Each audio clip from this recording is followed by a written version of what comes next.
Assalamualaikum warahmatullahi wabarakatuh. Berjumpa lagi dengan channel Gubuk Hitung. Pada kesempatan kali ini kita akan bersama-sama belajar mengenai materi sudut yang terbentuk dari dua garis sejajar yang dipotong oleh sebuah garis. Ini adalah materi kelas 4, kelanjutan dari materi hubungan antar garis. Sebelum kita mulai masuk materi intinya, kita sedikit mengulang mengenai hubungan dua garis. Ya, hubungan dua garis. Yang pertama ada garis sejajar dan yang kedua ada garis berpotongan. Garis sejajar adalah dua garis yang jika diperpanjang terus maka keduanya tidak akan bertemu. Contoh ada garis hitam sama garis merah ini, garis oranye. Jika keduanya berpanjang, maka tidak akan pernah bertemu.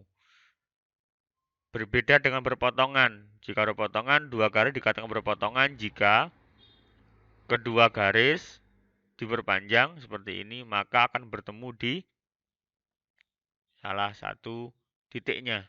Dia ketemu di satu titik, maka dikatakan garis berpotongan. Baiklah, sekarang kita masuk pada dua garis sejajar dipotong oleh sebuah garis. Sudut-sudutnya nanti akan ada nilainya. Pertama kita gambar dulu. Ya, ini ada garis warna hitam, ada sebuah garis dan ada dua garis kedua, garis kedua. Yang keduanya merupakan garis sejajar. Antara hitam dan oranye ini keduanya garis sejajar. Kemudian ditambah satu garis lagi, ini dipotong oleh garis. Jadi ada dua garis sejajar dipotong oleh satu garis berwarna hijau. Akan menghasilkan sudut-sudut. Ada 1, 2, 3, 4, 5, 6, 7, 8 sudut. 8 sudut. Tentunya antara sudut-sudut ini akan mempunyai yang namanya hubungan. Oke. Maka kita kasih nama dulu sudutnya biar mudah nanti untuk menentukannya. Yang pertama ini kasih nama A. Kemudian ini kita B, C, dan D. Di sini F, E, kemudian F, kemudian di sini G, di sini H. Oke. Pemberian nama-nama sudut ini tergantung kita mau diberi apa.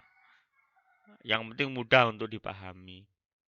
Oke, selanjutnya masuk pada teorinya. Jika dua garis sejajar dipotong oleh sebuah garis, ini dua garis sejajar dipotong sebuah garis, akan terbentuk sudut diantaranya sebagai berikut. Yang pertama, A. Sudut-sudut sehadap memiliki besar yang sama.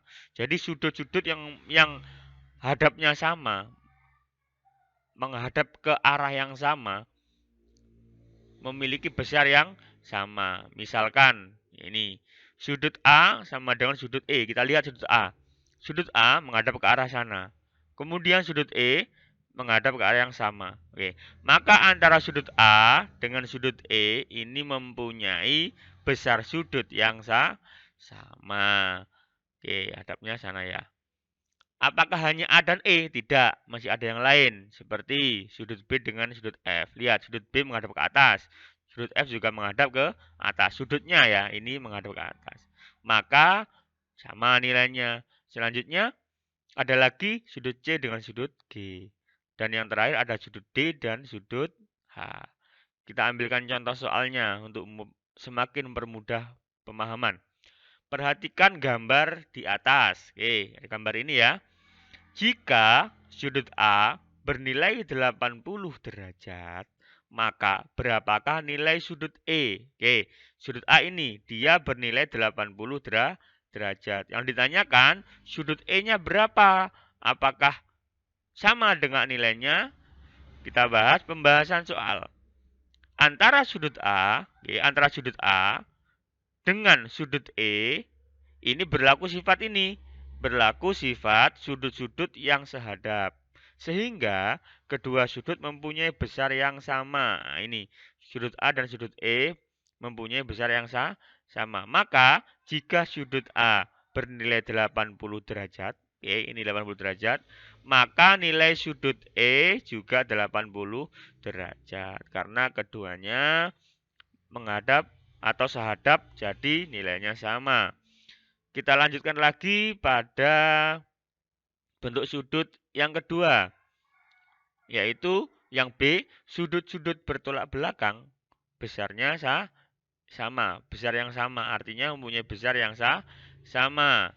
Ini misalkan sudut bertolak belakang, sudut A, ini sudut A, ini ya, sudut A ya ini ya, sama dengan sudut C. Nah, ini sudut A menghadap ke arah kiri dari pandangan kita. Kemudian sudut C menghadap ke arah kanan.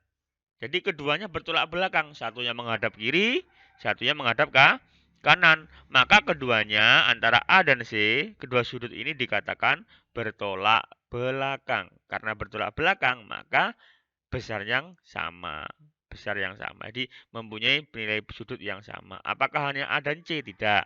Ada lagi B dengan D. Kalau kita lihat, yang ini menghadap ke atas, ini ke bawah. Kemudian selanjutnya ada lagi yang bagian gambar ini ada sudut E dengan sudut G. Dan yang terakhir ada sudut F dan sudut H. Oke, ini. Jadi sudut-sudut ini mempunyai nilai yang sama karena bertolak belakang. Contoh soal. Perhatikan gambar di atas, gambar ini. Jika sudut F bernilai 110, F bernilai 110, maka berapakah nilai H? Oke, F-nya 110, berapa H-nya? Pembahasan soal. Antara sudut F ini dengan sudut H berlaku sifat sudut-sudut yang bertolak belakang. Ya, bertolak belakang karena sudut F menghadap ke atas dan sudut H menghadap ke bawah. Sehingga kedua sudut mempunyai besar yang sama.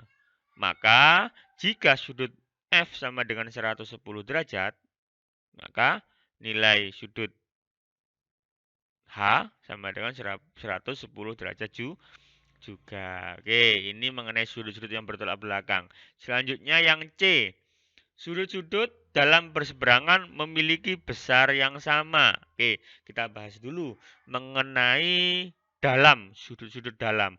Maksudnya sudut-sudut dalam itu yang mana? Sudut dalam itu merupakan sudut yang berada di dalam dari ini, dalam dari garis yang sejajar. Berarti CDEF ini dikatakan sudut dalam berseberangan. Nah, berseberangan itu yang menyeberang. Berarti antara C, E, D, F. Maka kalau kita ambil sudutnya, sudut dalam berseberangan itu adalah sudut, misalkan kita ambil sudut C, maka akan sama dengan sudut E karena besarnya sama. Misalkan ini C.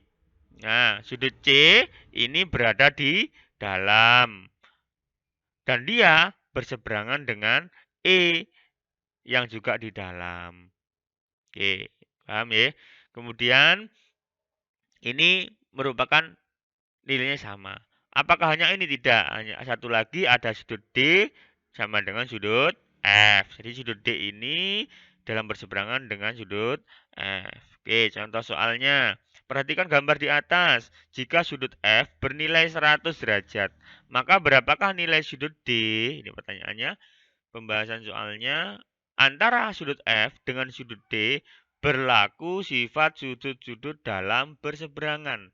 Sehingga kedua sudut mempunyai besar yang sama. Maka jika sudut F-nya sama dengan 100 derajat, maka nilai sudut D-nya juga 100 derajat. Karena memenuhi unsur sudut-sudut dalam berseberangan. Kemudian yang terakhir, nah ini yang D, sudut-sudut luar berseberangan memiliki besar yang sama.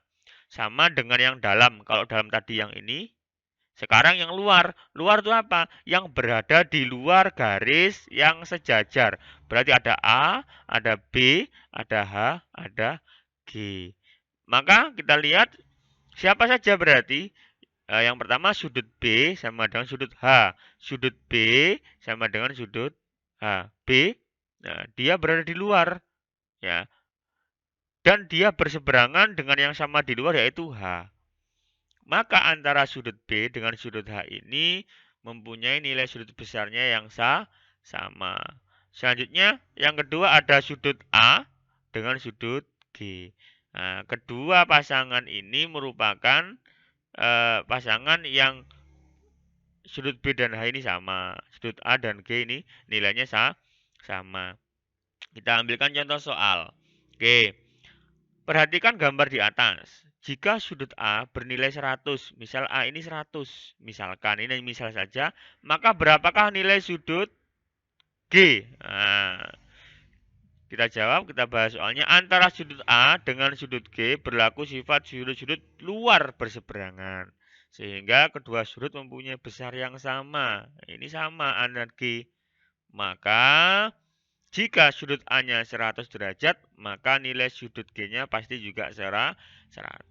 Ini pembahasan mengenai sudut yang diciptakan dan ditemukan, sudut-sudut yang ditentukan dari dua garis yang sejajar yang dipotong oleh satu garis.